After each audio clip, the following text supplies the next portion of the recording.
I want to say here, and it's very important to me, that I observed one of the most peaceful elections in Nigeria in 1993.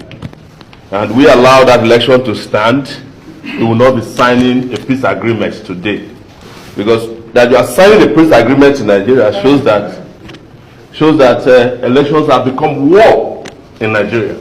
This is the only country in the world where you sign a peace agreement during an election season, as if we are at war. But that is what our elders did to Nigeria. And I think next time we should sign a peace agreement with the elders who are instigating violence in this country, or have them sign peace agreements between themselves. Because peace is not breached by poor people. Poor people suffer the consequences of violence. When you look at elections, the people that suffer the most are those poor women and men. And when there's a breakdown in law and order in Nigeria, every rich man, politically connected, gets enough police protection, and they're able to get on the jet and leave Nigeria at the slightest provocation. This is where we are. And I should also say that some of the people that instigators of violence during the election are not in this hall. They are the vassal representatives of some of the men and women in this hall. They are state governors in particular. You need to get them to sign the peace accord. There are some of them are the most violent people in Nigeria. They demonstrated it in Kogi State. A woman was burnt alive in her house.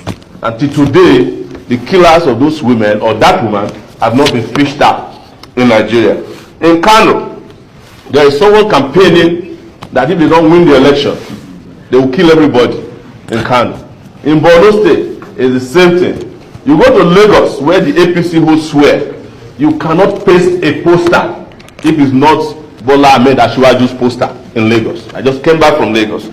They have a team that tears anybody's poster that is not their candidate's poster. You cannot even pay for your poster or banner to be hosted in Lagos. They have a bureaucracy in place that makes it impossible for you to do. How can there be peace in a country where there's no justice? We keep lying to ourselves all the time. I also want to say that for the rest of us, as you have treated us today, because we don't have resources and we don't have powerful connections, we don't have access to state resources. Most of the other candidates use and abuse state resources. They have governors who just dip their hands into their state treasury and use them to fund their candidate activities, and nobody is challenging them. Once in a while, when they want to tickle our fancy, the EFCC comes around to play at the playground of the political parties. Two political parties are particularly very notorious for this. They buy votes, both at their primaries and in the final election. And how do you compete with these people? If elections are supposed to be about justice and bringing about great leadership and bringing about peace and development, how could great people win elections in a country where terrible people control all the resources of your country? That's another issue for another day. The other part is the media. And I should say this because I'm a media practitioner too, that they have shut several of us out. Also, I will accuse the media of Asiwaju. They have never interviewed me in this election. That is the TVC News. They have blacklisted some of us. But they are supposed to be a public media that should address, that should attend to everybody. And the last thing I will say are security agencies. Just like someone mentioned, the security agencies have allegiance and loyalty to just a few people. That's the truth.